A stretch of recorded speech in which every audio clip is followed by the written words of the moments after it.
మొత్తానికైతే మాత్రం బాలు రిక్వెస్ట్ చేయడంతో మీనా ఫంక్షన్‌కి వెళ్తుంది. అయితే ఫంక్షన్‌లో ఎవ్వరు ఆడవాళ్ళు ఉండరనమాట. అంటే అది ఫ్యామిలీ ఫంక్షన్ కాదు. కానీ మీనా చాలా ఇబ్బంది పడుతూ ఉంటుంది. ఎందుకంటే బాలుకున్న ఫ్రెండ్స్, తను పెరిగిన వాతావరణం అంతా మనకి తెలిసిందే. ఎక్కువగా కొంచెం అల్లరి మూకలాగా ఉంటుందనమాట. అయితే మీనా పాపం ఒక్కతే అలా బయట నుంచుని ఉంటుంది. నేను ఇప్పుడే భోజనం తీసుకొస్తానని చెప్పేసి బాలు లోపలికెళ్ళిపోయి మందు కొట్టేస్తాడు.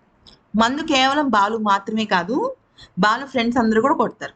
అయితే నిజానికి అక్కడ చాలా మంది ఫ్యామిలీస్ ఉంటే, అప్పుడు మగవాళ్ళు మట్టుకే పక్కకెళ్ళి మందుగా తాగడం వేరే విషయం. కానీ ఒక అమ్మాయిని అలాగ బయట ఉంచేసి, వాళ్ళందరూ మందు కొట్టడం కరెక్ట్ పద్ధతి కాదు కదా! అది చూసి మీనా చాలా బాధపడుతుంది. భోజనం తీసుకొస్తానని చెప్పి ఈ రకంగా చేయడం కరెక్టా అంటూ చాలా అంటే చాలా మదన పడుతుంది. ఆ తర్వాత ప్లేట్‌లో ఒక పాలిథీన్ కవరు, ఒక బిర్యానీ ప్యాకెట్ పెట్టి "నువ్వు తిను, నువ్వు తిను" అంటూ ఉంటాడు. అయితే ఇక బాలుకేమో వాళ్ళందరూ తాగేసి ఏంటో ఏంటో మాట్లాడుకుంటూ చాలా రచ్చ చేస్తారు.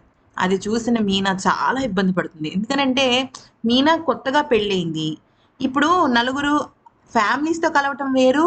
అలాగా మగవాళ్ళ పార్టీలో అమ్మాయిగా ఒక్కతే ఆడ్ మెన్ ఔట్‌గా ఉండటము వేరు. అందుకని ఇంక చాలా బాధపడుతుంది. ఈలోపేమో బాలు వచ్చి మందు ఫుల్లుగా కొట్టేసేసి, "తిను, అది తిను, ఇది తిను" అంటూ చికెన్ నోట్లో పెడుతుంటాడు. దానికి మీనా చాలా బాధపడిపోయి, "ఇక్కడి నుంచి వెళ్ళిపోదాం" అంటూ మాట్లాడుతుంది.